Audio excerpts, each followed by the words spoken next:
January 29th, 1945, 2:47 p.m., Holtzheim, Belgium, a day that would become etched into the annals of World War II history forever. Imagine for a moment you're standing alone in the midst of a snow-covered field, surrounded by 90 German soldiers, half of them armed. Your 4 men, once captives, are now disarmed and helpless, kneeling at the mercy of the enemy. The gun of a German officer is pressed to your stomach. There's no way out. You're outnumbered, outgunned, and there is no hope of survival. What do?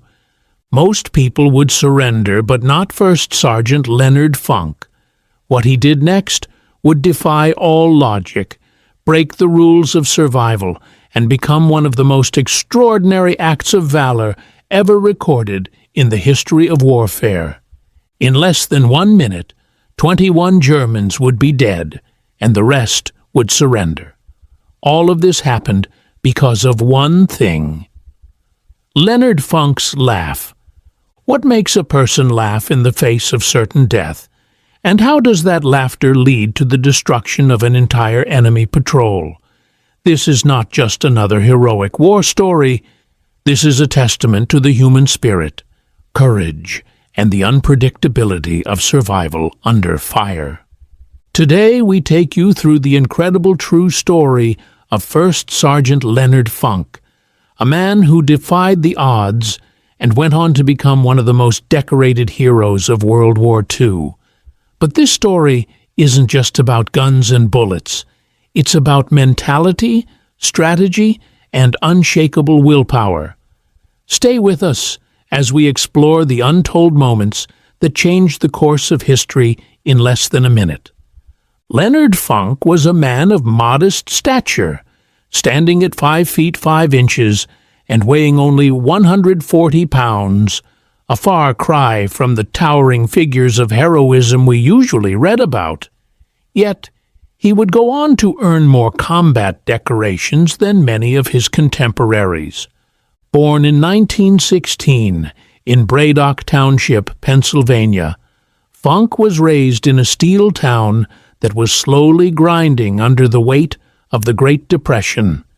By the time he graduated high school in 1934, he was already well acquainted with hardship, caring for his younger brother while the country faced economic collapse.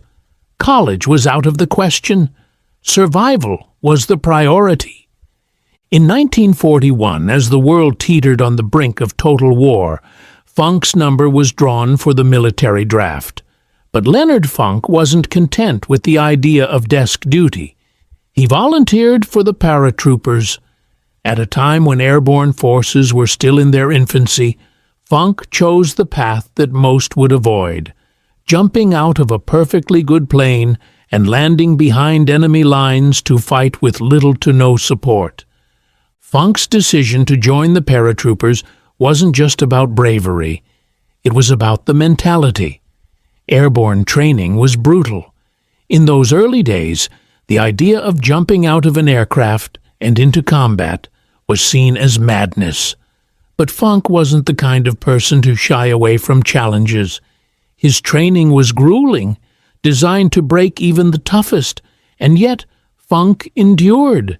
He became a member of Company C, 1st Battalion, 508th Parachute Infantry Regiment. By June 6, 1944, Funk's unit was part of the Normandy invasion, one of the most pivotal moments in the history of the Second World War. The C-47 Skytrain shuddered under fire as Funk and his comrades jumped into the dark night. The jump was chaotic. The air was thick with tracer fire, and as Funk landed, he injured his ankle. But that didn't stop him. With sheer determination, he led his men, moving 40 miles behind enemy lines in France.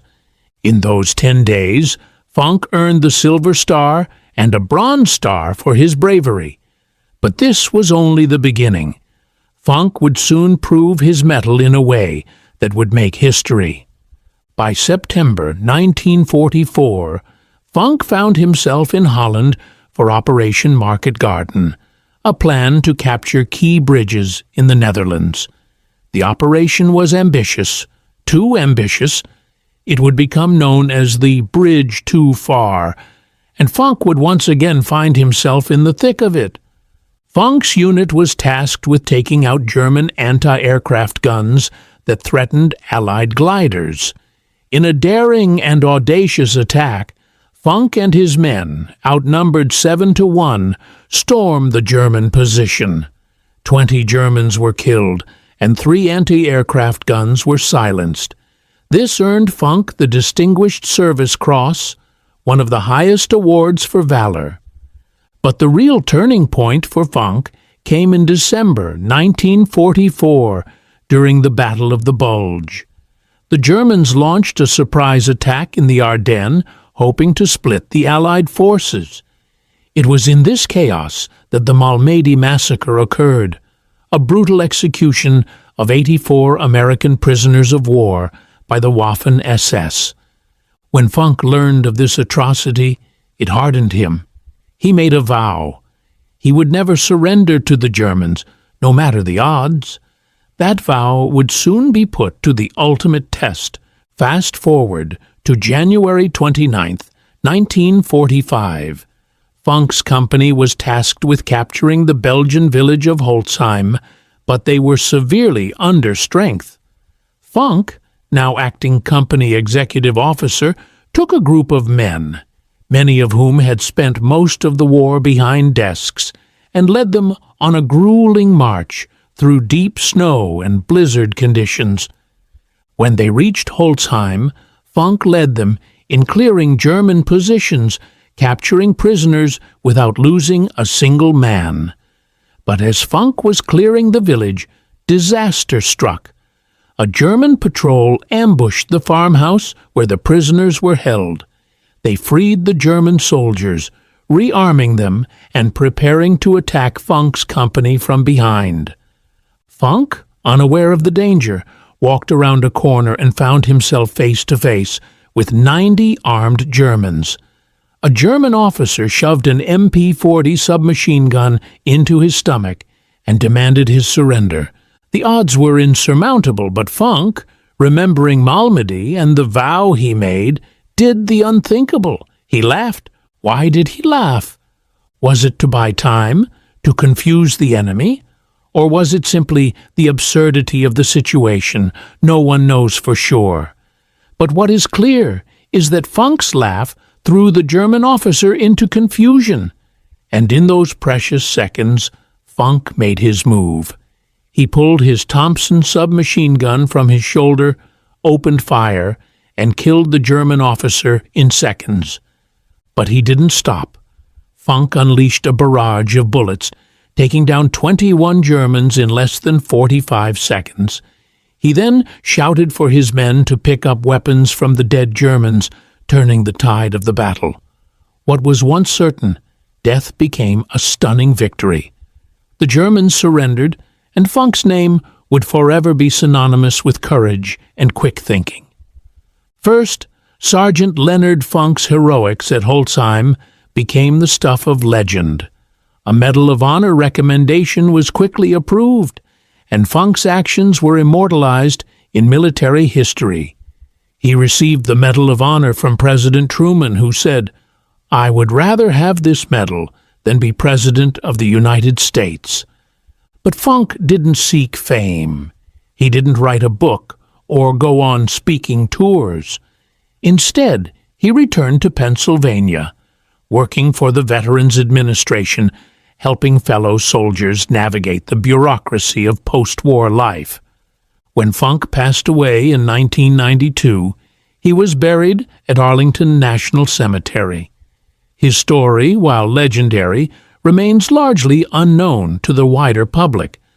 But the world should know the story of Leonard Funk, the man who laughed in the face of death and emerged victorious, forever changing the course of World War II. What do you think about Leonard Funk's incredible courage? Would you have laughed in that situation, or would you have surrendered? Let us know in the comments below. If you enjoyed this story of bravery, make sure to hit that like button and subscribe for more incredible tales of heroism from World War II and beyond.